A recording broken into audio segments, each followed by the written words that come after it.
이곳에 오신 모든 성도님들을 환영하고 축복합니다. 하나님이 이 시간 우리의 심령들을 다 만져주실 줄 분명히 믿습니다.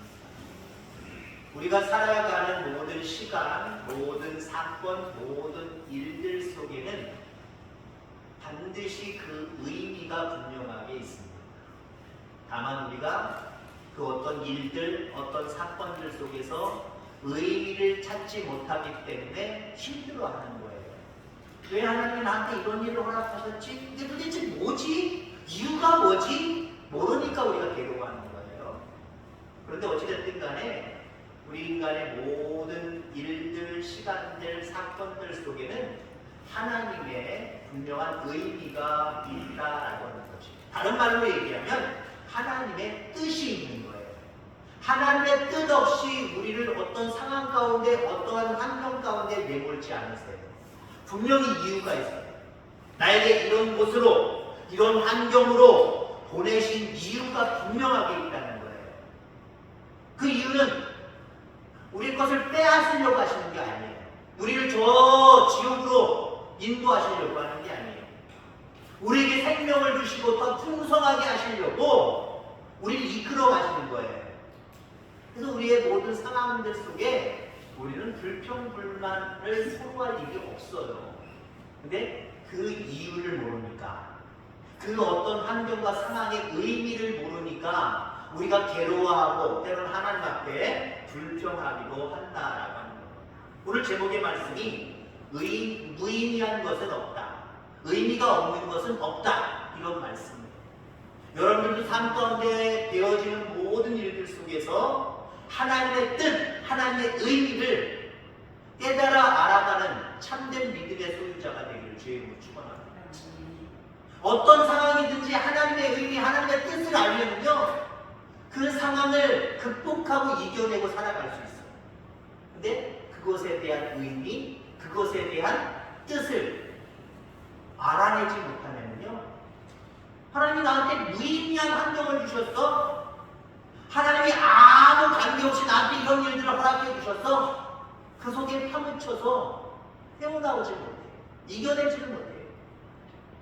모든 일들 가운데는 하나님의 의미가 있습니다. 하나님의 뜻이 있습니다. 찾아낼 수 있기를 바라고, 찾아내므로 말미암아 극복하고, 오늘 말씀이 연결이 어디까지 되냐면, 그래서 여러분들의 믿음이 정금과 같이 강해지기를 주의 이름으로 축원합니다. 지금 수요일마다 거의 요셉의 이야기를 하고 있지요. 지난번 요셉의 이야기는 감옥에 갇혔지만 두 간원장들이 꿈을 꾸고 근심에 쌓여 있을 때 그 꿈에 대한 해석을 해주었습니다.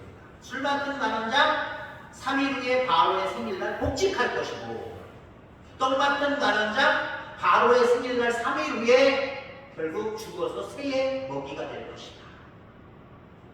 그대로 되어졌습니다. 요셉이 해석한 대로 그대로 되어졌어요.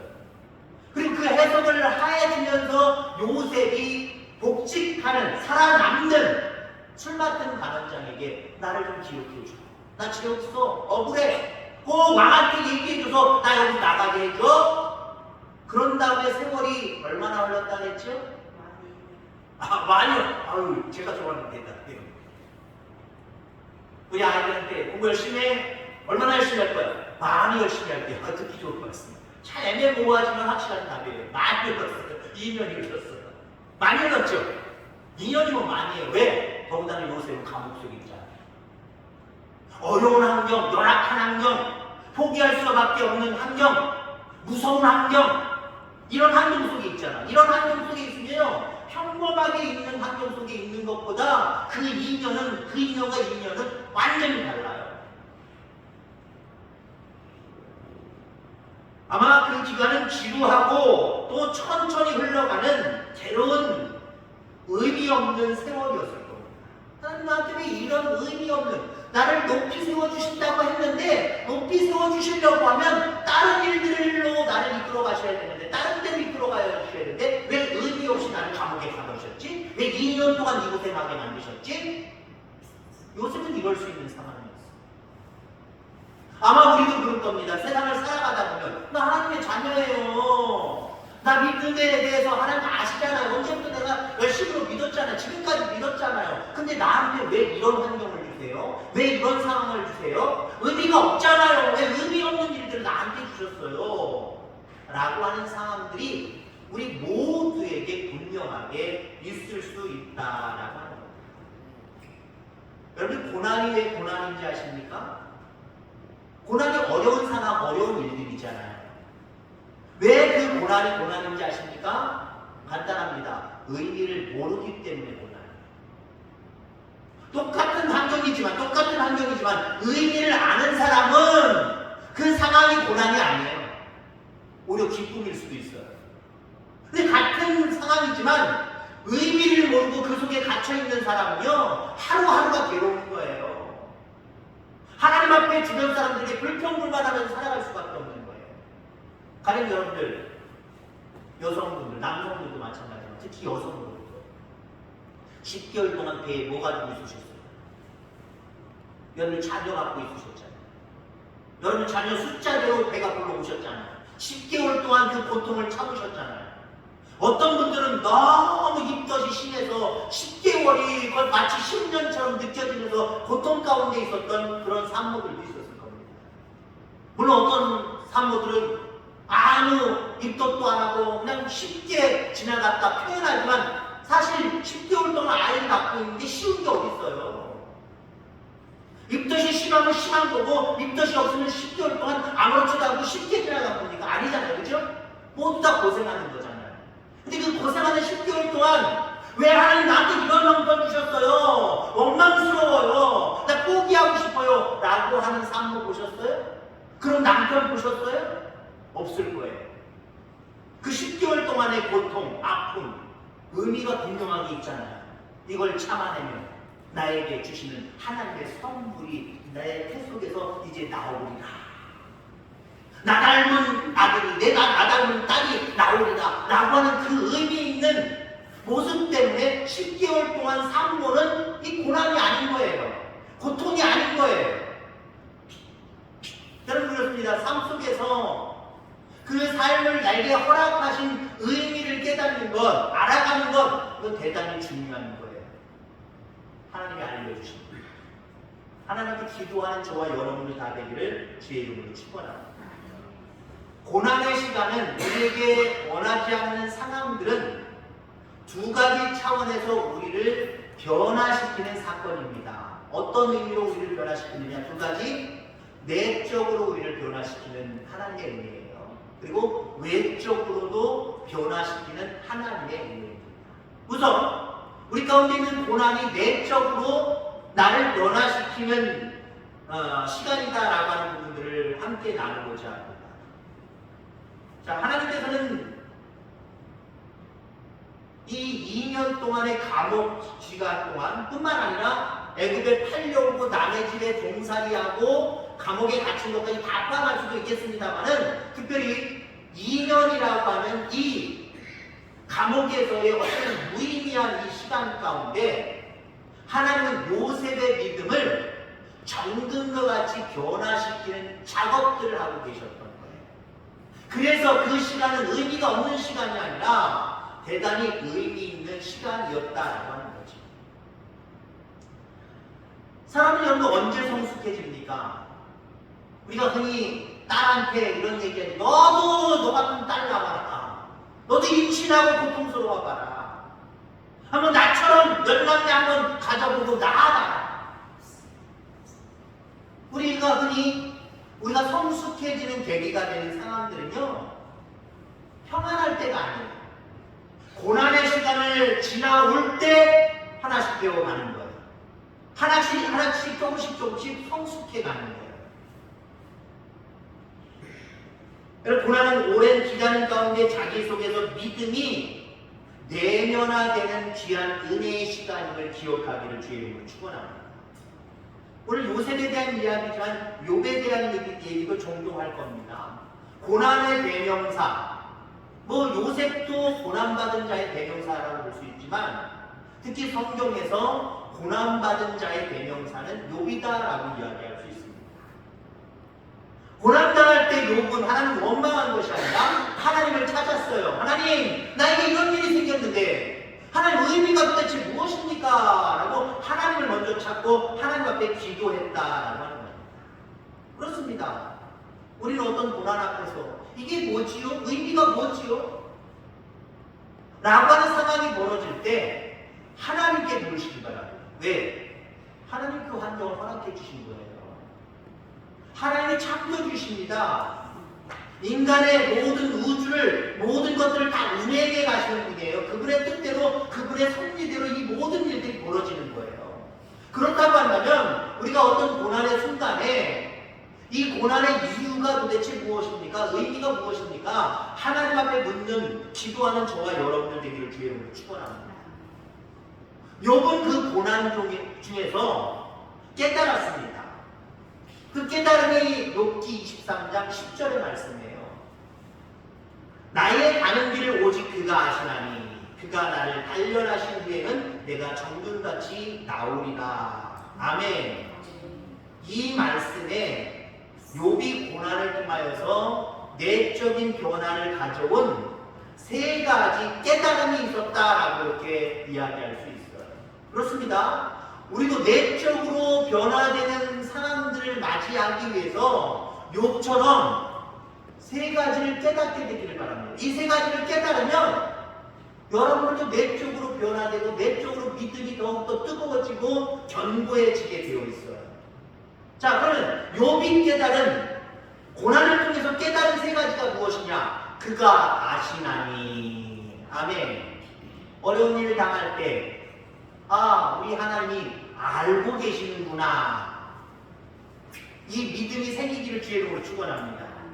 우리가 믿음의 사람이니까 내가 고난 당할 때 당연히 하나님 아시겠지 라고 생각하지만 우리는요, 고난 당할 때 하나님은 모른다고 생각하기가 더 많아요. 알아주지 않고 내가 이거 고난 당하는 거, 어려움 당하는 거 하나님 외면하고 계시죠? 모르고 계시죠? 신경도 안 쓰고 계시죠? 그럴 때가 많단 말이에요. 근데 여러분들, 어려움을 만났을 때에 하나님이 내가 어려움 만나서 가는 이 길을, 이 상황들을 아신다라고 생각하시기 바랍니다. 아신다. 여러분들, 어떤 고난이냐가 문제가 아니에요. 어느 정도의 그 깊이 있는 고난이냐, 이것도 문제가 아니에요. 누가 알아주냐가 문제예요. 누가 알아주냐. 여러분 주변에도 사람 관계가 있을 거예요. 여러 사람이 있지요. 여러분들에도 어려운 일들이라든가 정말 심한 일들 있을 때 이 사람이 알았다고 생각해요. 이 사람이 알았어요. 이 사람이 알면, 어떤 사람은 이 사람 고난당했다고 금방 입방정 떨면서 다른 사람들이 흉보고 그럴 줄 알았다. 교회 다니는지 그럴 줄 알았다니까 손 좀 내줘. 오히려 떠벌리고 다니고 마음에, 이 사람의 마음에 상처를 입힐 거예요. 아유, 저 사람 몰랐으면 좋았을 텐데 알아가지고 입방정 떨어서 창피하게 됐네, 더 힘들게 됐네, 더 어렵게 됐네. 이런 사람 있지요. 존재합니다. 근데 어떤 사람이 알았어요. 어떤 사람은 알았는데 그 사람은요, 깊이 있게 자기가 최대한 노력할 수 있는 만큼 마음을 위로해주고 함께 하려고 하고, 때로는 생각지도 않았는데 돈의 문제가 있는데 은근슬쩍 봉투를 전해주면서 어려울 텐데 이걸로 써, 나중에 갚고. 그런 사람이 있을 수 있어요, 없어요? 있을 수 있다니까요. 평상시엔 본전하다가 어려워지니까 그거 알고 난 다음부터 쌩 돌아서서 나 돈 없어 그러는 사람도 있고, 이런 사람도 있을 수 있다는 거예요. 그럼 이런 사람이 내 사정을 안다, 내 상황을 안다, 또 괴로운 거예요. 이러한 사람이 내 상황을 안다, 좋을 수 있고 어쩌면 그 상황을 극복해낼 수도 있는 거예요. 근데 하나님이 아신대요. 하나님은 지금 그렇게 비교하고 있는 이 사람들과 차원이 달라요. 이 세상을 창조하신 분이라니까요. 능치 못함이 없는 분이라니까요. 그가 아신다. 그러면요, 내 상황이 어렵다고 힘들다고 죽게 되었다고 얘기 안 나와요. 하나님 알고 계시는데 뭐. 그 능력이 하나님이 내 상황을 알고 계시는데 뭐가 문제나 도대체. 아무 문제 없다니까요. 여러분들의 모든 상황, 모든 환경들 하나님이 알고 계심을 확신하고 그 마음속에 든든함을 가질 수 있는 저와 여러분들 되기를 주의 이름으로 축원합니다. 그가 나를 단련하신 후에는 지금 어려움 당하고 있는 이 상황은 하나님도 아시지만 하나님이 단련하시려고 하나님이 오히려 나에게 이런 한정 가운데로 넣어주시는구나. 한마디로 나를 더 잘되게 하시려고 이 상황 가운데 있구나. 여러분 그걸 느끼는 순간 우리는 우리의 내면이 더욱더 강하게 변화됨을 느낄 수 있습니다. 이게 고난이 아니라 고난 위에 놀라운 축복이 숨겨져 있구나. 이걸 깨달으면요, 지금 당한 고난이 고난이 아니라는 거죠. 요즘은 그런 고백을 하진 않았습니다만은 17세의 형들에게 의해서 애굽으로 가는 상인들에게 팔린 다음부터 30살 애굽의 총리가 되기 전까지 13년 동안 적어도 하나님은 아신다. 내 지금 상황들을 하나님 다 알고 계신다. 그가 나를 단련하시는 시간들이구나. 그 이후에는 분명히 꿈대로 나를 높여주실 거야 라고 하는 확신이 있었어요. 그 확신은 어디에서 나타나는 겁니까? 성실하게 열심으로 자기에게 맡겨진 일들을 감당하지 않아요. 여러분들, 하나님이 알지 못해 나한테 무의미한 일들만 벌어지고 있어. 이 일 후에 더 잘 되는 것보다 나는 망하겠겠어. 이렇게만 생각하는 사람들이 자기에게 주어진 일을 성실하게 안 해요. 왜? 포기하는 거잖아요. 이래서 뭐해? 이거 해서 뭐해? 나는 이제 망할 건데, 나는 이제 큰일 날 건데, 다 포기해요. 근데요, 하나님이 하신다? 그가 나를 단련하신다? 라고 하는 그 믿음을 가지면요, 지금 상황 속에서도 감사하면서 지금 상황에 최선을 다하고 열심을 다하는 삶을 살아갑니다. 자, 마지막으로 욥이 고백을 합니다. 내가 정금같이 나오리라. 아멘. 더 나아진다는 거예요. 더 든든해진다는 거예요. 10개월 동안 산모가 고통을 참으면 아이가 나에게 주어진다는 거죠. 선물로 온다라고 하는 거죠. 그 기쁨 때문에 10개월의 고통이 아닌 거예요. 참아내는 거예요. 포기하지 않는 거예요.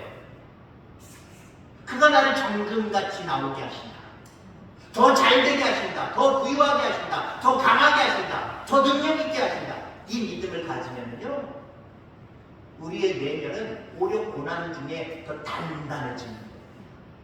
이렇게 내면이 더 단단해질 수 있는 저와 여러분들 다 되기를 주의 이름으로 축원합니다.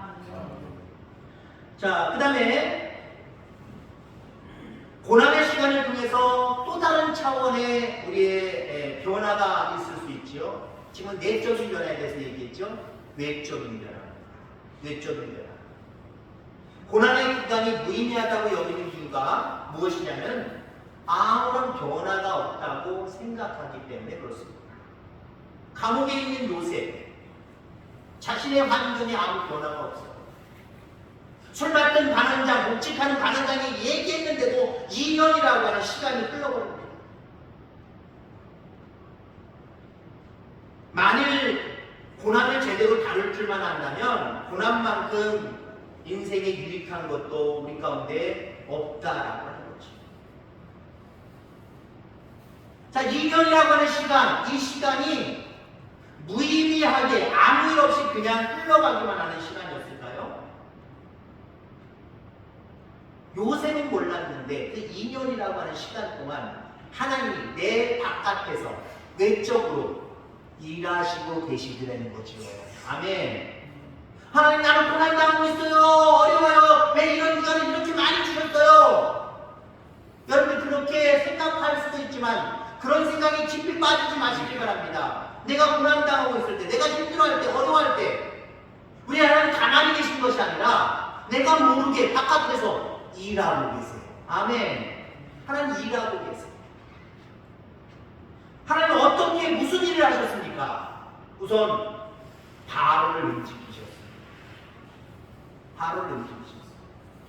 요셉은 감옥에 있었기 때문에, 감옥에 없었어도 마찬가지지만 감옥에 있었기 때문에 감히 왕을 볼 일이 없잖아요. 더군다나 포로고 종이고 거기다가 죄인이고 이방 사람이고 그런 사람이 요셉이 왕 앞에 갈 일이 어디가 있겠습니까? 왕 앞에 갈 일이 없잖아요. 근데 하나님이 저 형들이 애굽으로 팔 때부터 점점 요셉을 바로왕 앞으로 보내시잖아요. 이거 아무리 요셉이 똑똑해도 이 계획을 가지고 저 17살 때부터 계획한 대로 실행하는 거 이거 있을 수 없어요. 하나님이 일하신 거예요. 하나님이 일하신 거예요. 2년 동안 나를 잊으셨구나. 무의미한 세월 속에 나를 허송세월하게 만드셨구나. 고통을 주셨구나. 이렇게 생각했는지는 모르지만 하나님은 일하고 계셨어요.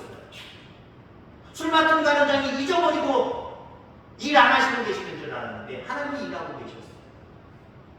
바로에게 꿈을 꾸게 하십니다. 여러분들도 그런 경험이 있을 거예요. 꿈을 꾸긴 꾼 것 같은데 내가 무슨 꿈을 꿨지? 돼지도 나온 것 같고 소도 나온 것 같고 뭐가 나온 것 같긴 한데 내용이 전혀 기억이 안 나네? 그러면서도 우리가 흔히 에이 아무것도 아니야 하고 지나치는 꿈도 있지만 괜히 마음을 뒤숭숭하게 만드는 것 있잖아요. 바로의 꿈이 그랬어요. 아주 큰 의미 있는 꿈인 건 꿈인 것 같은데 일어나니까 싹 잊어버리는 거예요. 도대체 뭐지? 분명히 꿈을 꿨는데 꿈의 내용도 생각이 안 나는 거예요.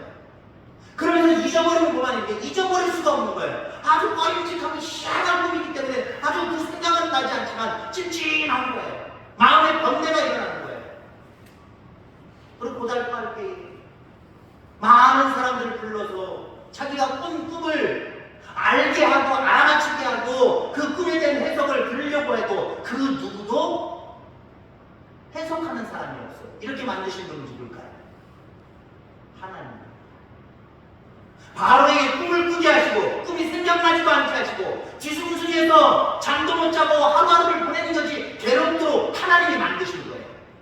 그리고 그 주변에 똑똑한 사람들, 꿈을 해석할 줄 아는 사람들, 오늘날로 얘기하면 무당들 이런 사람들이 잔뜩 있어서 왕 앞에 불려 나갔지만 어느 누구도 왕이 꾼 꿈을 알아낼 수가 없어서 더군다나 꿈을 알아내지 못하니까 그 꿈이 어떤 의미가 있는지조차도 얘기할 수가 없었어요. 그래서 더 괴로움만 가중됩니다. 그때 술 맡은 관원장님 왕이시오 이제 기억이 났나이다 용서하여 주옵소서. 사실은 제가 2년 전에 여차저차 2차저차 막차 그랬는데 그 요셉이 있었습니다. 그 요셉이 꿈을 잘 해석하고 그 꿈을 해석한 대로 내가 복직되어 지금 왕에게 이렇게 일을 하고 있는 겁니다. 얘기해 줍니다. 생각나게 하고 이야기하게 하는 것 누가 일하신 걸까요? 하나님이 일하신 거예요. 2년 동안 무의미한 시간이라고 생각했는데 하나님은 2년 동안 바로를 움직이셨고 술 맡은 관원장을 움직이셨어요. 이게 하나님의 일하시는 겁니다. 그래서 여러분들 우리가 모든 것을 알려고 할 필요가 없어요. 모든 것들을 알아야 일들이 잘 진행될까요? 일들이 더 잘 될까요? 그러면 여러분들 경력이라는 것을 무시할 수 없지만 인생의 경력이 많으면 많을수록 실패 없어야 되잖아요. 근데 어때요? 물론 이제 막 시작하는 초년병보다 경험이 더 많은 사람들이 실패 없이 실수 없이 잘 일을 끌어나갈 수 있는 확률은 많지만 경험이 많아도 어때요? 실패하고 실수할 수도 있어요. 그래서 우리는요 모든 것들을 다 알려고 하지 마시기 바랍니다. 다 알 수가 없어요. 외적으로 나와 더불어 아니면 나와 상관없이 일하시는 하나님을 믿으시기 바랍니다. 우리 교회를 위해서 우리는 부족하고 연약해서 아무것도 안 하는 것 같지만 하나님은 지금 일하고 계세요. 하나님이 여러 가정들을 위해서 여러분 자녀들을 위해서 일하시고 계세요. 이게 확신되어지십니까? 그러면 우리는 어떤 상황 속에서도 든든함을 가지고 살아갈 수 있어요. 그리스도인들은 든든한 반석 위에 서 있는 사람들입니다. 흔들리지 않아요. 일본이라는 나라는 조금만 여차저차 지진나서 흔들려서 그냥 공포 속에 살아가잖아요. 여러분, 그리스도인들은 흔들리며 어떤 지진 가운데 있는 영적인 지진 가운데 있는 사람들이 아닙니다. 나의 길을 아시고 단련하신 다음에 정금같이 그렇게 변화시켜 주시는 놀라운 은혜 가운데 우리를 위해서 일하시고 계신 그 하나님이 계시기 때문에 우리는 비록 지금 현재 상황이 내가 원하는 상황이든 원치 않는 상황이든 즐겁고 평화로운 상황이든 괴롭고 힘든 고난의 상황이든 관계없어요. 흔들림이 없어야 돼요. 하나님을 믿음으로 말미암아 흔들림 없이 늘 인생을 살아가는, 든든하게 살아가는 저와 여러분들 다 되기를 주의 이름으로 축원합니다. 하나님 아버지 감사합니다.